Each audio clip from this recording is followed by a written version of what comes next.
છેલ્લા ઘણા સમયથી ગુરુહરિ જ્યારે પણ બધા ભક્તોને દર્શન આપતા હોય, ખાનગી કરતા હોય, એના પ્રશ્નોનું સમાધાન આપતા હોય, ત્યારે બે વસ્તુનું અચૂક દર્શન થાય છે. ગઈકાલે જ અમદાવાદથી ઘણા બધા ભક્તો દર્શન કરવા આવ્યા હતા. એમાંનું દહેગામના એક પરિવારના 3 દીકરાઓને લઈને બેના માવતરો ગુરુહરિ સાથે ખાનગી માટે પધાર્યા હતા. એક દીકરાના 10મામાં 72% માર્ક્સ આવ્યા હતા. બીજા દીકરાના 10મામાં 80% માર્ક આવ્યા હતા. ત્રીજા દીકરાને એન્જિનિયરિંગમાં એડમિશન મળી ગયું હતું, કોમ્પ્યુટરની લાઇનમાં એડમિશન મળી ગયું હતું, પણ એ દીકરાને ભણવામાં રુચિ નહોતી થતી. એટલે એ બધી રજૂઆત ગુરુહરિ પાસે કરતા હતા. આપણને એવું થાય કે હું તો હવે અમરીશ થઈ ગયો, ભણવાનું મારું પૂરું થઈ ગયું, એટલે મારે માટેનો આ પ્રસંગ નથી. પ્રસંગ આપણા બધા માટેનો જ છે. અને આપણે અમરીશ છીએ. ગુરુહરિ સાજી મહારાજ અને ગુરુહરિ પ્રબોધ સ્વામીજીના યોગ કાર્યમાં નિમિત્ત બનવું હશે તો આ વસ્તુ બધાએ ખૂબ સમજી રાખવી પડશે. સ્વામીશ્રીને આ વાત કરી એટલે સ્વામીજીએ તરત જ કહ્યું કે આ મોબાઈલ કેટલું વાપરો છો? કે જે દીકરાને ભણવાની રુચિ નથી થતી તેને પોઈન્ટ બ્લેન્ક પૂછ્યું કે કેટલા કલાક મોબાઈલ વાપરે છે? એટલે એ દીકરાએ કહ્યું કે લગભગ 6 કલાક સુધી દરરોજનો મોબાઈલ એવરેજ એનો વપરાય છે. કારણ કે મોબાઈલ બંધ કરી દે, ભણવાની રુચિ જાગૃત થઈ જશે. મોબાઈલ બંધ કરી દો, આ બંને દીકરાઓને કહ્યું તો તમારા ટકા ખૂબ વધી જશે. મોબાઈલથી ખૂબ બાહ્ય દ્રષ્ટિ વધે છે. તમે કોન્સન્ટ્રેશન ક્યારેય કરી જ ના શકો, ક્યારેય ફોકસ થઈ ના શકો, ક્યારેય તમે ભગવાનના માર્ગે સ્પીડીલી યાત્રા ના કરી શકો. આગળ વાત કરતાં કહ્યું તમને ભજનનું પણ સુખ ના આવે. એટલે સ્વામીશ્રીએ પછી એ દીકરાઓને વાત કર્યા પછી માવતરોને ફરી વાર કહ્યું કે તમે તમારી સાનુકૂળતા માટે એને મોબાઈલ આપી દો છો, એ જ તમારી જિંદગીની બહુ મોટી ભૂલ છે. માવતરોને પોતાનું કોઈ કામ કરવું હોય, રસોઈ બનાવવી હોય, દીકરા દીકરીઓને રમવાડા હોય, એને કદાચ થોડીક જીદ કરતા હોય એટલે મોબાઈલ આપી દે. સ્વામી કે એનું જીવતર આપણે બગાડીએ છીએ. એની જગ્યાએ એને જોઈએ એટલા રમકડા આપી દો, આખી રૂમ ભર દો તોય ચાલશે, પોસાશે. કે અમુક એજ પછી રમકડા એને છૂટી જશે. પણ મોબાઈલ એવી વસ્તુ છે સ્વામીજી કે 20 વર્ષ, 40 વર્ષ, 60 વર્ષ, 80 વર્ષ ડચકા ખાતી વખતે પણ એનો મોબાઈલ છૂટે નહીં. કે એટલે આપણે બહુ જ ધ્યાન રાખીને આપણે આ વસ્તુ તમામ કાર્યકર્તા મિત્રો અહીં આગળ યુવાનો કાર્યકર્તા બેઠા છે, અમરીશ પરિવારના સદસ્યો બેઠા છે, આપણે અંતરથી ઠરાવ કરીએ કે આપણે પોતાના ઘરથી શરૂઆત કરીએ તો દીકરાઓનો ઓટોમેટિક. એક દીકરાની એ જ પરિસ્થિતિ થઈ કે એ દીકરાના 56-57% માર્ક્સ આવતા હતા. સ્વામીજી આજ્ઞા કરી કે આપણે મોબાઈલ બંધ કરી દેવાનો.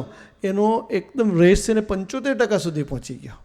એવી રીતે કેનેડાના યુવકને થોડા સમય પહેલાં સુગની સ્વામીએ પ્રસંગ કર્યો હતો કે એ સ્ટેટસ માટે કંઈ પણ જે સ્ટેટસ અપડેટ કર્યા કરે એટલે એટલો બધો એડિક્ટ થઈ ગયો હતો કે ના પૂછો વાત. અને દીકરાને પણ એ વસ્તુથી સંતોએ પ્રેમ આપીને, ગુરુહરિએ આશીર્વાદ આપીને એનાથી પર કર્યો તો એ દીકરાનું આખી કારકિર્દી બની ગઈ. અને એના CGPA 8.9 સમથિંગ કે CGPA આવી ગયા હતા. એટલે આવી રીતે આપણે આજે ઠરાવ કરીએ, આપણે એ ભગવાન તરફ યાત્રા કરી હશે કે સાચા આજમાં એજ્યુકેશન પ્રાપ્ત કરું છું, સારી કરિયર બનાવી હશે આપણે, તો એના માટે આ વસ્તુ બહુ જ વિઘ્નરૂપ છે. એટલે આપણે અંતરથી ઠરાવ કરીને બીજી વસ્તુનું ગુરુહરિના જીવનમાં સંપૂર્ણ દર્શન એ થાય છે. કોઈ પણ સતત કોઈ પણ પ્રશ્ન લઈને આવ્યો, એ વિઝા માટેનો પ્રશ્ન હોય, ભણવા માટેનો પ્રશ્ન હોય, બીમારી માટેનો પ્રશ્ન હોય, પ્રારબ્ધના રોગનો પ્રશ્ન હોય, કોઈ પણ પ્રશ્ન હોય, એ પ્રશ્નના સમાધાનમાં ગુરુહરિ હંમેશા બીજી વાત એ કરે છે કે આપણે બધાએ અંતરથી ઠરાવ કર્યો, પરિવારના બધા સભ્યો ભેગા મળીને અડધો કલાક ધૂન કરે, કલાક ધૂન કરે. જેવો પ્રશ્ન એ પ્રમાણે અચૂક ભજનનું બળ રાખે. ભગવાન સ્વામિનારાયણ પણ વડતાલના 19માં એક જ વસ્તુનો આગળ રાખ્યો છે અને એ છે ભગવાનનું ભજન. આ બે વસ્તુ આપણે અહીંયાથી ઠરાવ કરીને જવો છે. ગુરુહરિના શ્રીચરણના આશીર્વાદ લઈએ તે પહેલાં આપણે અંતરથી મનોમન પોતાની જગ્યાએ બેસીને પ્રાર્થના કરવી છે કે યોગ્ય ઉપયોગ કરીએ. એવું નથી કહેતા કે તમે મોબાઈલ બંધ કરી દો. એ કોમ્યુનિકેશનનું સાધન છે. જો ખરેખર આપણને એનો યોગ્ય ઉપયોગ કરતા આવડે, જેમ યોગી મહારાજ ચક્કીએ બેસતા હતા અને કોઈને પણ જરૂર હોય તો એને ત્યાં આગળ જઈ યોગ્ય મને સેવામાં લઈ જતા હતા, એમ એવી સેવાની ભાવનાથી, નિમિત્ત બનવાની ભાવનાથી ઉપયોગ કરીએ તો 100% ઉપયોગ કરવા જેવો છે. પણ યોગ્ય ઉપયોગ માટે એ વિવેક પ્રગટાવે કોણ? એ અઠવાડિક સભા પ્રગટાવે. વિવેક પ્રગટાવે કોણ? તો ભગવદીય સંતો મુક્તોનો સમાગમ પ્રગટાવે. એ વિવેક ક્યાંથી પ્રગટે? તો કે આપણે સાચા અર્થમાં જે કાર્યકર્તાઓની આપણને જવાબદારી સોંપી છે એની સાથે ખરેખર રસરૂપતા કેળવીશું, એની કથા વાર્તામાં ડૂબતા જઈશું, તેમ તેમ આપણા જીવનના વિવેક પ્રગટશે. તો આજના મંગલકારી શુભ દિવસે ગુરુહરિ પ્રબોધ સ્વામીજીના શ્રી ચરણોમાં પ્રાર્થના કરીએ કે આજે 23મી મેના નિમિત્તે આજે અમને ભેગા કર્યા છે. આપણે આખી જિંદગી જે હરિપ્રસાદ સ્વામીજીએ પોતાના 87 વર્ષના દેહ પાછળ 175 વર્ષનું કામ લીધું છે. એ યુવા સમાજ માટે અને અમરીશ પરિવાર માટે પોતાનું સમગ્ર જીવન, જિંદગીના છેલ્લા શ્વાસ સુધી, જ્યારે એ હોસ્પિટલમાં પધાર્યા એની 15-20 મિનિટ પણ પહેલાં કહેતા હતા કે મારે આ યુવકોની સભા કરવા જતું રહેવું છે, ચાલો આપણે આજે સભા કરવા જઈ આવીએ. આવી પરિસ્થિતિ સુધી એ પુરુષે આખી જિંદગી અમારા આત્માના ઉત્થાનને માટે ખર્ચી કાઢી છે. તો એની અનુવૃત્તિની ભક્તિ અમારાથી નિરંતર થાય. શું અમે ગુરુ ભક્તિ અદા કરી શકાય? શું એનું ઋણ અદા કરી શકવાના? આપના જીવનમાં નહીં ડૂબીએ ત્યાં સુધી અનુવૃત્તિ શું એ સંપૂર્ણ સમજાયું નથી, અને ગુરુ ભક્તિ શબ્દ પણ સંપૂર્ણ સમજાયો નથી. એનો અદ્ભુત આદર્શ આપ છો. હરેક પરિસ્થિતિમાં આપને હરિપ્રસાદ સ્વામીજી યાદ આવે છે. પુસ્તક વાંચતા હોય, આત્મીય તીર્થને સંભાળતા હોય, ખૂબ જાડું પુસ્તક છે, અલગ અલગ ચેપ્ટર કરી દઈએ તો એનું ગઈકાલે નિમિત્ત સાહેબ બહુ સરસ વર્ણન કરતા હતા. ખૂબ સુંદર કથા વાર્તા કરી એમને. તો નાના ચેપ્ટર કરી દઈશું તો બધાને વાંચવાની બહુ સાનુકૂળતા થશે.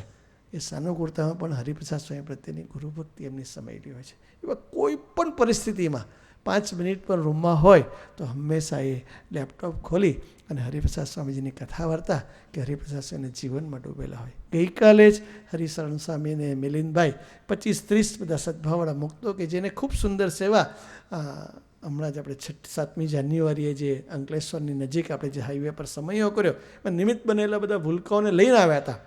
બધી વાતમાંથી વાત નીકળી.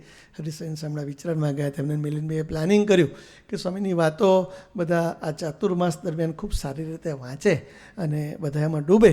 સ્વામી કે એ તો સાચી જ વાત છે, કરવાનું છે, પણ આ ચાતુર્માસમાં બધા અંતથી દ્રઢ ઠરાવ કરે.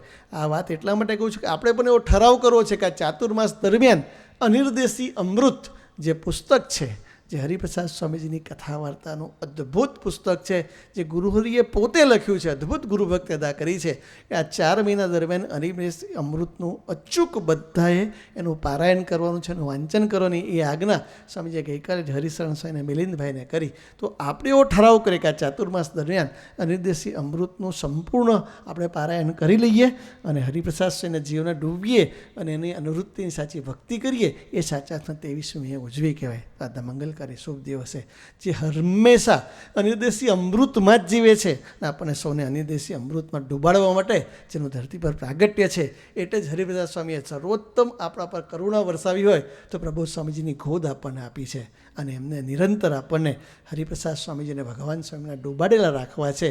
તે ડૂબવા માટેના જે અંતરથી ઠરાવ કરીએ, એના માટે ગુરુહરિના જીવનના નિરંતર ડૂબેલા રહીએ.